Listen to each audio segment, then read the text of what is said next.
नमस्कार दोस्तों, मैं आपका दोस्त और होस्ट आलोक पांडे। और आज आपके लिए बहुत ही इंपॉर्टेंट टॉपिक मैं लेकर के आया हूं,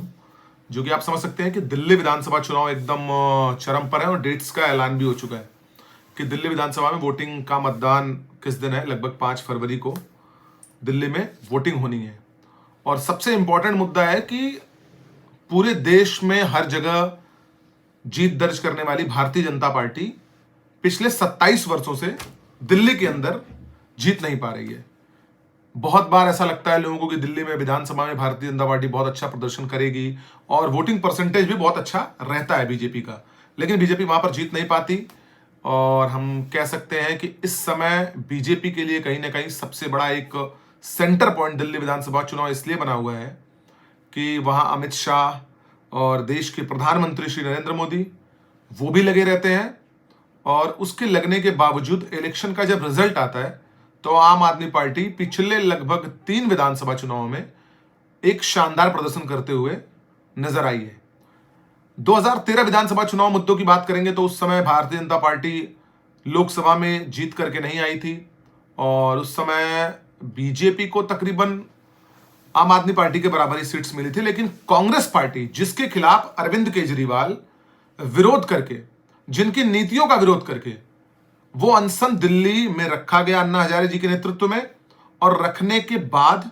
फिर कभी राजनीति में ना आने की बात कहने वाले अरविंद केजरीवाल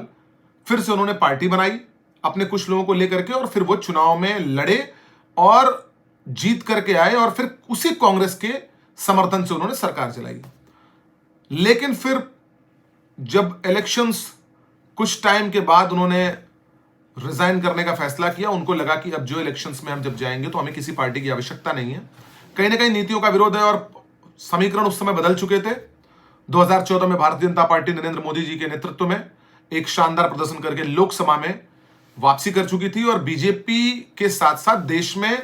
नरेंद्र मोदी का चेहरा लोगों के लिए बहुत लोकप्रियता का कारण बन चुका था, जो पिछले कई वर्षों से लगातार लोकप्रिय चेहरे के तौर पे नजर आ रहा है। इसके बारे में भी हम चर्चा आपसे आगे करेंगे। तो मुद्दा यह है कि क्या इस बार 2025 के विधानसभा चुनाव में भारतीय जनता पार्टी अरविंद केजरीवाल को रोक पाएगी? वो अरविंद केजरीवाल जो साफ छवि के नेता जाने जाते थे, वो अरविंद केजरीवाल जिन्होंने आम आदमी पार्टी आम आदमी के लोगों के लिए बनाई, और अरविंद केजरीवाल के ही बहुत सारे मंत्री जेल में बंद हैं। अरविंद केजरीवाल जी स्वतः जेल में गए, उनके सारे बड़े नेता लगभग जेल में गए। अगर एक राघव चड्ढा जी को छोड़ दिया जाए तो उनके सारे बड़े नेता जेल में गए और लगभग उनके सारे नेता इस समय जमानत पर बाहर हैं। स्वयं अरविंद केजरीवाल जी जमानत पर बाहर हैं। बहरहाल मुद्दा यह है, और जिस मुद्दे के लिए मैं आप लोगों को इस वीडियो के माध्यम से जानकारी दे रहा हूं, मुद्दा यह है कि भारतीय जनता पार्टी फिर से वापसी कर पाएगी। तो उसके प्रमुख कुछ कारण हैं जिसको समझना बहुत आवश्यक है कि भारतीय जनता पार्टी के लिए एक आप कह सकते हैं कि माइनस पॉइंट ये रहा है कि 2015 और 2020 के विधानसभा चुनाव में कांग्रेस पार्टी का वोट परसेंटेज पूरी तरीके से डाउन हो जाता है, और वो कांग्रेस पार्टी का जो वोट परसेंटेज है वो आम आदमी पार्टी की तरफ शिफ्ट हो जाता है। बीजेपी अपना परफॉर्मेंस कंटिन्यू करती है। 2020 में विधानसभा के चुनाव में मनोज तिवारी ने लगभग नेतृत्व किया था भारतीय जनता पार्टी का दिल्ली के विधानसभा चुनाव में, और वो कहते थे हम इतनी सीटें जीत करके आ रहे हैं, और काफी ज्यादा अच्छा उन्होंने प्रदर्शन करने की बात की थी और वोटिंग परसेंटेज में भारतीय जनता पार्टी ने काफी अच्छा परफॉर्म भी किया। लेकिन कहीं ना कहीं जो कांग्रेस का वोट प्रतिशत है, जो पिछले 15 वर्षों में अरविंद केजरीवाल के मुख्यमंत्री बनने के पहले शीला दीक्षित जी के नेतृत्व में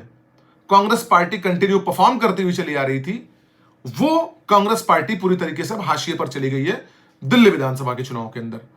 और यह बहुत बड़ा एक प्रमुख कारण है जो अरविंद केजरीवाल की जीत की वजह है। अरविंद केजरीवाल ने कई योजनाएं शुरू की, शराब नीति घोटाले पर उनके ऊपर आरोप लगा और शराब घोटाले के ऊपर उनके कई मंत्री जेल में रहे। उनका मोहल्ला क्लिनिक का मामला भी घोटाले से जुड़ा रहा, जिस पर भारतीय जनता पार्टी कंटिन्यू हमलावर रही। अब प्रश्न यह उठता है कि भारतीय जनता पार्टी की वापसी की क्या कोई संभावनाएं दिल्ली विधानसभा के अंदर हैं या नहीं है, या फिर से अरविंद केजरीवाल मुख्यमंत्री बनकर के आएंगे और बीजेपी फिर से बीजेपी का सूखा सूखा ही रह जाएगा। तो 5 प्रमुख बिंदु हैं जिन पर मैं प्रकाश डालना चाहूंगा कि क्या भारतीय जनता पार्टी के लिए कोई अपॉर्चुनिटी अभी भी अवेलेबल है, या बीजेपी फाइट कर रही है, तो क्या इस बार कोई उलटफेर हो सकता है, या एक जो आप कह सकते हैं कि अरविंद केजरीवाल ने एक नई योजनाएं, कई 1-2 योजना उन्होंने लॉन्च कर दी कहीं ना कहीं से, जिसको नरेंद्र मोदी जी ने रेवड़ी की योजनाएं कहा कि आप 2,000-2,500 रुपए ऐसे मंथली जो लोग देना चाहते हैं, वो रेवड़ी की योजनाएं हैं जो ठीक नहीं है। बहरहाल, राजनीतिक विषयों पर चर्चा के दौरान हमेशा एक बात मेरे समझ में आई है कि राजनीति में बहुत सारी ऐसी चीजें हैं जिस पर कभी ना कभी कुछ ना कुछ ऐसा माहौल बन जाता है कि परिणाम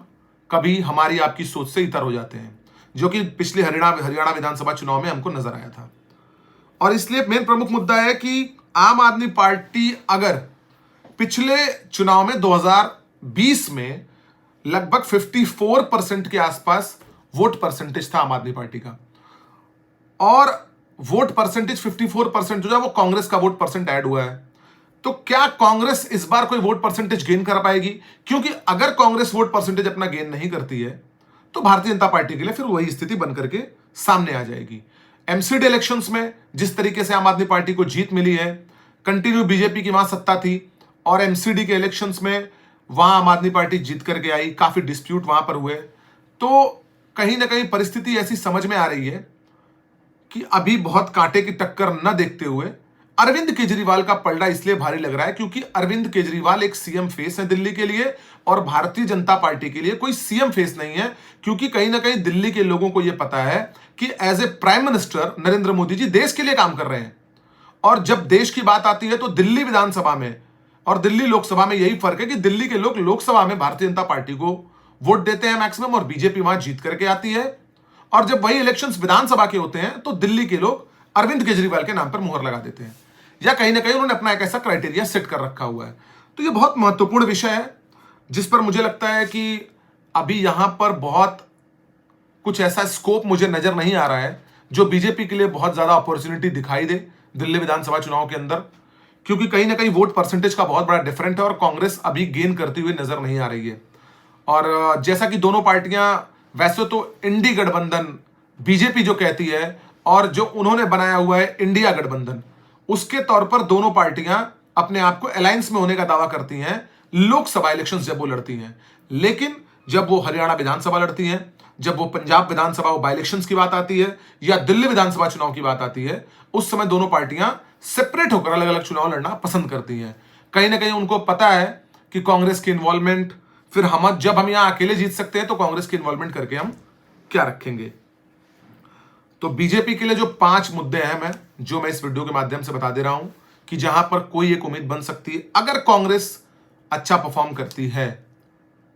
तो बीजेपी के लिए थोड़ा सा प्रॉफिटेबल हो जाएगा कि बीजेपी का वोट परसेंटेज अगर गेन हो तो ये फाइट अच्छी हो सकती है। और लेकिन अरविंद केजरीवाल की ये जो योजनाएं हैं, और अरविंद केजरीवाल का घूम घूम कर कहना, और जो उन्होंने कहा है कि अगर मैं जीत करके आऊंगा तो ही मैं मुख्यमंत्री बनूंगा, क्योंकि तब तक मैं अपने आप को मुख्यमंत्री नहीं मान रहा, क्योंकि मैं कोर्ट में जो है बेल पर बाहर हूं। तो एक तो बीजेपी मोदी के नाम पे इलेक्शंस लड़ रही है इस समय, कहीं ना कहीं संबल का मुद्दा बहुत इंपॉर्टेंट है, और बहुत सारे बीजेपी का जो अपना एजेंडा है हिंदुत्व के मुद्दे पर, पूर्वांचल के लोगों पर बहुत सारी चीजें वहां पर कही गई हैं। तो इस हालात पे मैं ये कह सकता हूं कि बीजेपी कहीं ना कहीं आज की परिस्थिति में, मेरा जो अपना विषय है वो अरविंद केजरीवाल के मुकाबले इतना स्ट्रांग नजर नहीं आ रही है, लेकिन चूंकि वो बीजेपी पार्टी है जो लगभग कई वर्षों में उन्होंने अपनी अपेक्षा या फिर एग्जिट पोल के अगेंस्ट जाकर परिणाम दिए हैं, जैसा कि पिछले हरियाणा विधानसभा में हमको देखने को मिले, तो आप कह सकते हैं अगर बीजेपी एक तो पूर्वांचल के लोगों पर बीजेपी की पकड़ मजबूत हो जाए, या फिर दूसरी चीज जो बहुत बड़ा मुद्दा इस विधानसभा चुनाव के दौरान रहा है, जो फेक वोटिंग, जो कहीं ना कहीं गलत नाम वोटर लिस्ट में जुड़े हुए थे, अगर कहीं ना कहीं उस पर चुनाव आयोग ने काम किया होगा तो वो बीजेपी के लिए फेवरेबल हो सकता है। लेकिन मोदी जी की परफॉर्मेंस कैसी रहती है, कैसा प्रदर्शन वो करते हैं, तो कहीं ना कहीं मैं जितना समझ पा रहा हूँ इलेक्शन आज भी मोदी बनाम केजरीवाल ही है,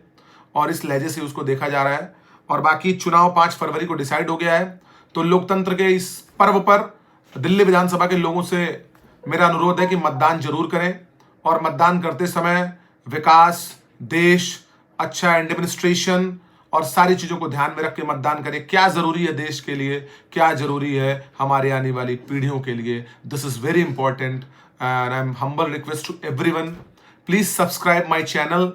ग्रो विद स्माइल मेरे छोटे भाई का चैनल है, संदीप मिश्रा का। मैं आप लोगों से विनम्रतापूर्वक निवेदन कर रहा हूं कि प्लीज इस चैनल को सब्सक्राइब करिए, बेल आइकॉन को दबाना मत भूलिए। ये हमारी शुरुआत है, आपके समर्थन और आपके सपोर्ट की आवश्यकता है। मैं धीरे धीरे आपको ये विश्वास दिलाता हूं कि आने वाले समय में हम बहुत सारी योजनाओं पर, बहुत सारे महत्वपूर्ण मुद्दों पर आपसे बात करेंगे और पूरी कोशिश करेंगे कि हमारे YouTube चैनल पे जब भी आप आए तो आपको कुछ बेहतर देखने और सीखने को मिले। नमस्कार, ख्याल रखिए अपना।